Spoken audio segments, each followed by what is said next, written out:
Good day, philosophers. I am John Randolph Babatugun and I am Clint John Kenneth Sol. yes, and today everyone, I am gonna share with you my philosophical research to our subject Philo 3A at Xavier University Ateneo de Cagayan. And yes, my philosopher is Campbell Morgan, and he was a British preacher and leading Bible scholar in the early 20th century. He was born on December 9, 1863 in Tetbury, Gloucestershire, in England. And also he has served as pastor of Westminster Chapel in London. And my goal of my study is that it is better to understand the relationship among our material lives, mental process, and essential spirituality. The importance of developing self-discipline and learning the core values that make us human emphasized. My thesis is the body, soul, and spirit are inseparable. And the importance of my study is that my philosopher said that the literary work that explores into a spiritual realm of humanity expands the idea of man, conveying his philosophical thoughts in the pages of his book. Morgan says is that mostly interested in explaining what it means to be human. And while during to his reflection, he realized that the Holy Scriptures or the Bible contain the essence of humanity. However, he longed for more ways to learn and reveal. And my main point, number one, is according to Kabbalah in 2011, he said that man is trinity of body, spirit, and soul. Man has a soul and spirit as well as a body. Why?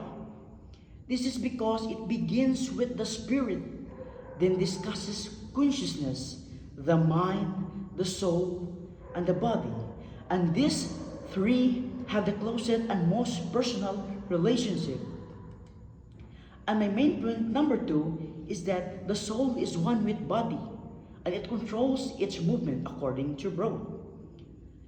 This idea talks about that people are made up of three parts: the spirit, the soul, and the body.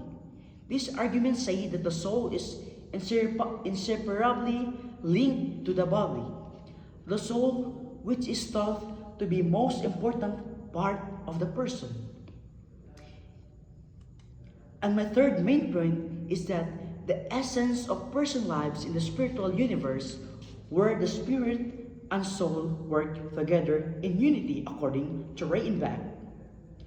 And this idea supports belief that what's most important about a person's are their spiritual and deep parts, like the spirit and soul.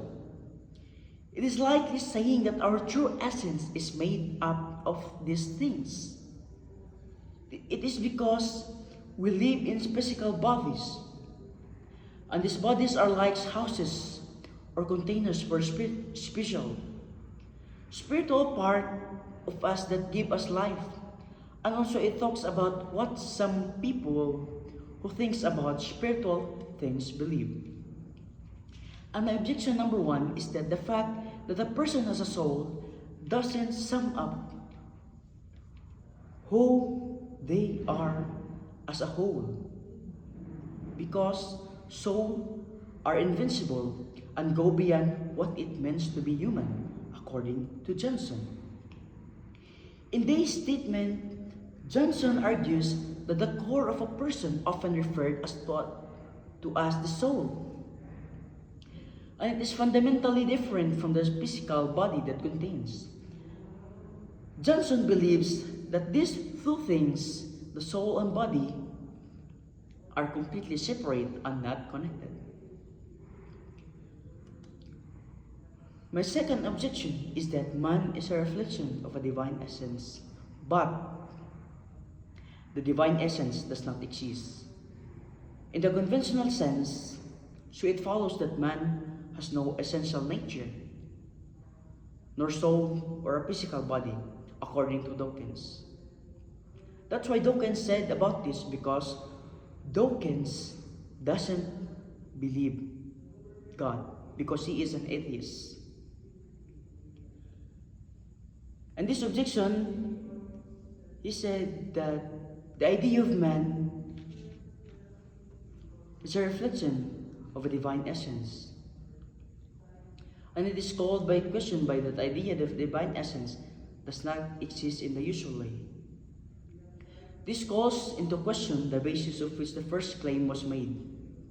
Furthermore, the objection shows even more doubt by saying that if the divine essence doesn't exist, in the usual sense, the man also doesn't have any essential nature, which includes neither the soul or a body. My third objection is that the human body is a temple of the Spirit, because he believes that the soul essence is born through the realms of metaphysical thinkings. Friedrich asserts, and this objection is according to Friedrich, and he asserts that the soul's essence doesn't have to be connected to the body as a holy home or a temple of the Spirit.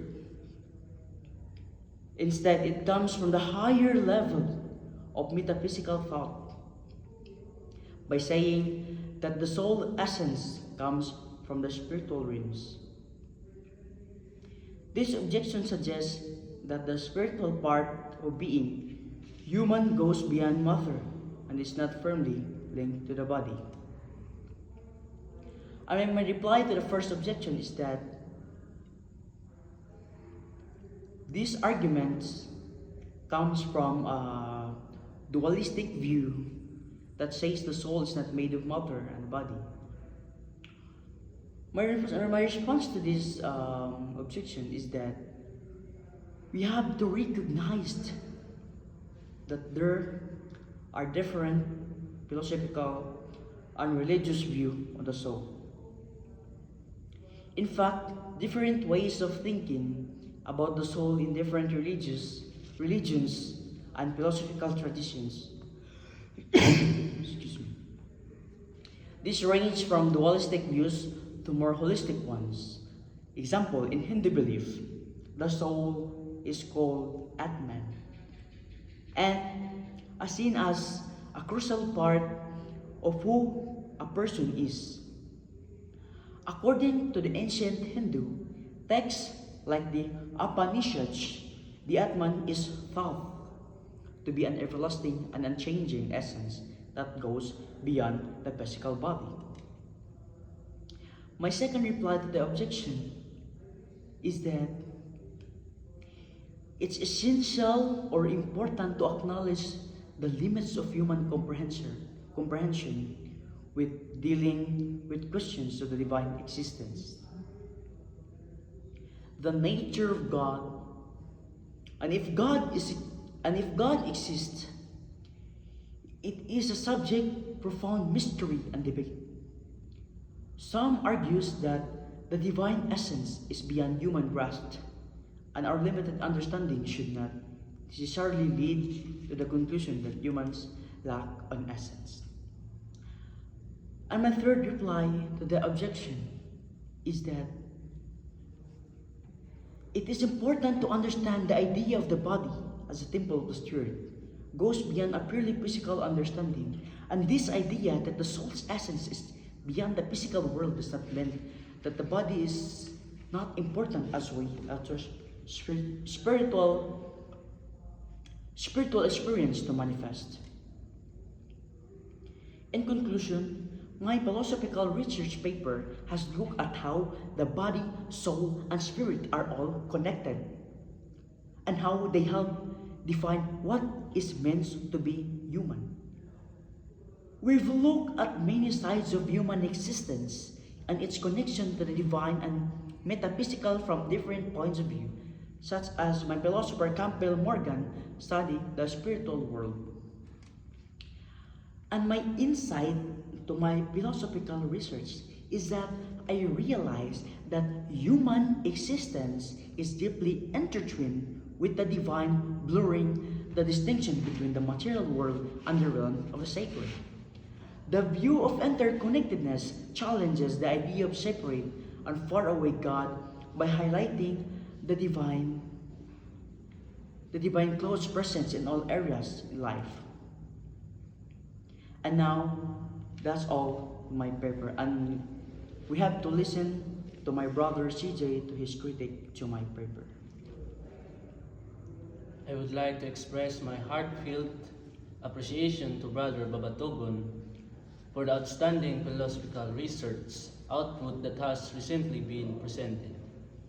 The dedication and tireless effort put into this work, especially considering the busy schedules in the seminary, are truly commendable. The depth of analysis and critical thinking that has gone into this research is remarkable, showcasing a commitment to intellectual exploration. This endeavor demonstrates a profound passion for the subject matter, and the result are the testament to the commitment to the expanding the boundaries of knowledge. Such contribution to the field of philosophical enrich our understanding and inspire further examination about the essence of the existence of the body, soul, and spirit, which is inseparable according to the title. His paper focuses on emphasizing the nature of the soul, spirit, and the body. What I have concluded to the three main points is that the soul, body, and the spirit are one of their function are collided into one body. It is also included in his claims that the soul is the mind or consciousness, while the spirit is essential and the body expresses who a person is. I commend Brother Babatugon for the enlightenment that he had shared in his presentation, that I was able to understand the existence of the three components, the soul, spirit, and the body. There are some strong philosophical thoughts in his paper, and I find it interesting. First, it is a claim that the body, mind, soul, and spirit are interconnected. Our consciousness forms our minds, whether it's spiritual or physical. The spirit defines who we are, and the body is the visible aspect of this. This explains that distinction between these three, and it is indeed making sense to understand their function. Secondly, the statement that says a person's pure identity consists of their spiritual and inner aspects, such as the spirit and the soul. This means that our true essence is composed of these elements. I affirm this statement because most of the beliefs are that our body is just a presentation of our existence. However, the soul is dominating our body as well as to think. However, there's an objection that is strong to eliminate the idea of the inseparable of these three from this paper that says the spiritual aspect of being human extends beyond the physical and isn't strongly tied to the body. It implies that there is a deeper non-physical aspect to our humanity that exists independently of our physical form. I also found some weak points to this paper and need to enhance, because there are some statements that lack support to consider it. First, some statements were not expounded but only asserting something which is obscure without further support. Secondly, I suggest looking for more authors or abiding by seeking more philosophical statements to validate the statements to make strong. Lastly, I add some example to emphasize the points of this statement. However, I highly appreciated Brother Babatugon for giving us our opportunity to learn new things by his philosophical research about the soul, spirit, and the body, which is inseparable because, as for me, I'm not really knowledgeable about these things, and through his paper, I was enlightened and able to philosophize more by his ideas. And I hope that your research output can help to nourish the minds of the readers and invite them to philosophize by the reflection from your paper. Lastly, congratulations for well done presentation and continue enlighten the truths of every individual from your future philosophical outputs. God bless. Thank you, Brother CJ, for critiquing my paper. Due to because of the hectic schedule in the seminary, sometimes I did not give some time to my paper, and also it is my first time making my own philosophical research. That's why I think, as what Brother CJ say, that I have some weak points, and I think I need to revise my paper. And that's all, everyone. Thank you for watching our Privatissimum video. Once again, thank you and God bless.